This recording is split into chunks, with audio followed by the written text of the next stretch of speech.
अस्सलाम वालेकुम। आप देख रहे हैं पाक सिंह 24 न्यूज़। मैं हूं आपकी होस्ट शुमाइला खान। हैदराबाद से रिपोर्ट कर रहे हैं दोस्त अली।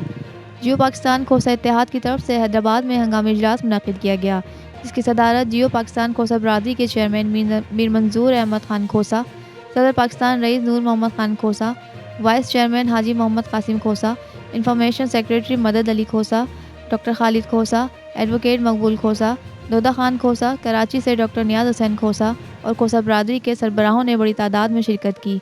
इजलास में हालिया सैलाब और बारिशों से होने वाली तबाही और नुकसानात का जायज़ा लिया गया। बिलखुसूस स्कूल जिनकी तबाहाली के बाद बच्चे तालीम हासिल करने से महरूम हो चुके हैं और बाद गाँव भी मुकम्मल तौर पर तबाह हो चुके हैं।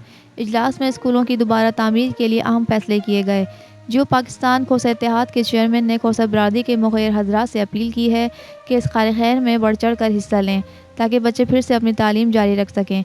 इस मौके पर डॉक्टर नियाज हुसैन खोसा ने कहा कि तालीम हासिल करना हर बच्चे का हक है। हमने फैसला किया है कि हर बच्चे को तालीम के ज़ेवर से आरास्ता करेंगे। मैं वज़ीर तालीम सैयद सरदार शाह से मुतालबा करता हूँ कि वह स्कूलों की तामीर में अपना किरदार अदा करें।